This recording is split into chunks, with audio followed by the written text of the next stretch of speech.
While the Tony Hawk series was dominating the early 2000s, another extreme sports game quietly made waves of its own. Not with skateboards, but with inline skates. Bold, innovative, and ahead of its time. That game is 2002's Aggressive Inline. My name is OneHip, and thanks for clicking on this video. For this retrospective, I played the Xbox version using the Xemu emulator on PC. I've never played this one back in the day, but I wish I had. I would have had a blast. Anyway, no time like the present. Let's go.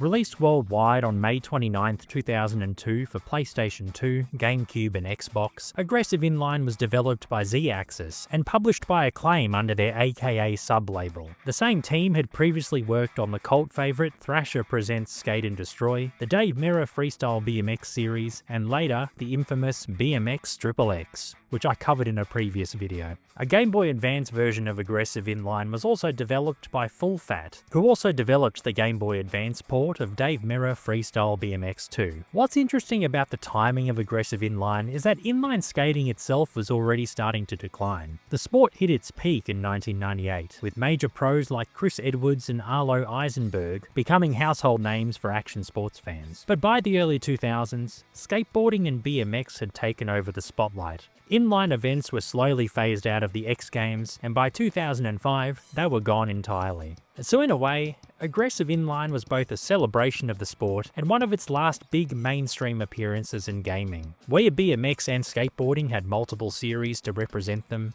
Inline only really had this one shot, and boy does it deliver.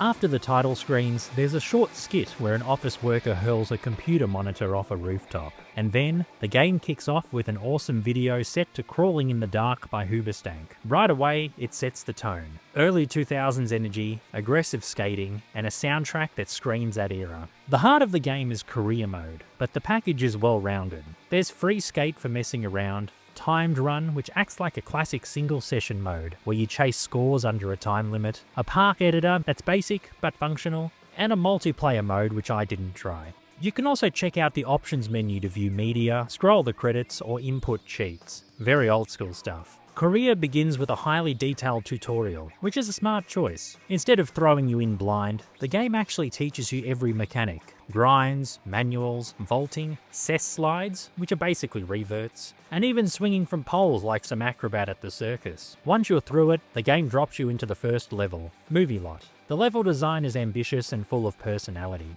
Movie Lot drops you into the main street where a film studio is located, with moving props and scaffolding everywhere. Civic Center is more grounded, a compact urban area with rails, stair sets, and plenty of vertical tricks to chain. This map is also set at nighttime. Industrial is a massive car plant with a junkyard out the back. Boardwalk is a standout, being colourful, open and vertical, with roller coasters and beach attractions woven into the map. Cannery is a seaside fish factory filled with rails, perfect for players who love grinding. Airfield will feel familiar if you've played BMX XXX. That's because Launchpad 69 reuses much of its design. Here though, it works as another huge industrial playground.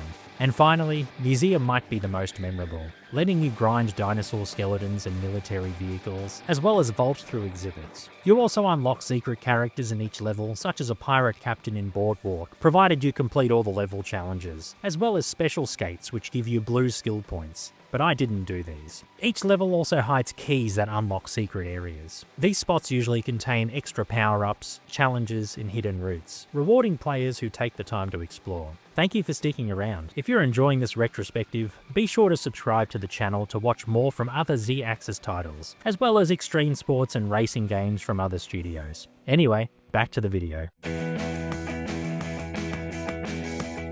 One of the most unique aspects of Aggressive Inline is its juice system. Juice is both your special meter and your health bar. Land tricks to fill it, and once it's full, you move faster, fire shoots out of your skates, and you unlock special tricks. But bail too often and the bar drains. If it empties completely, your run ends. It's a clever mix of risk and reward that keeps you skating aggressively while still punishing sloppy play. Purple and green containers refill your juice, while orange containers expand the overall size of your meter. Finding orange ones often means exploring higher or hidden areas, and it gives the game a light collectathon feel. Scattered across levels are power-ups which automatically increase an attribute such as speed by 1 level. Progression also feels organic in my opinion. Your stats improve the more you use them, similar to what games like Tony Hawk's Underground 1 and 2 would do later. For example, if you grind often, your grind skill improves. If you land big airs, your air stat increases. And on top of that, you earn XP which is put towards these improvements, which help boost your skater's performance across the board.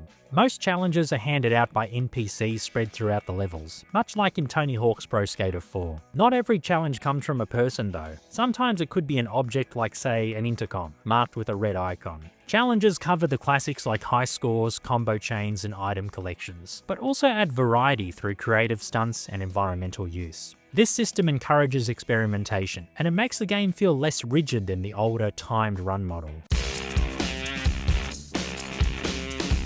The soundtrack is not as iconic as Tony Hawk or as deep as Dave Mirror 2, but it still fits the game's energy. It's the kind of playlist you'd hear blasting out of a CD Walkman on a summer day in 2002.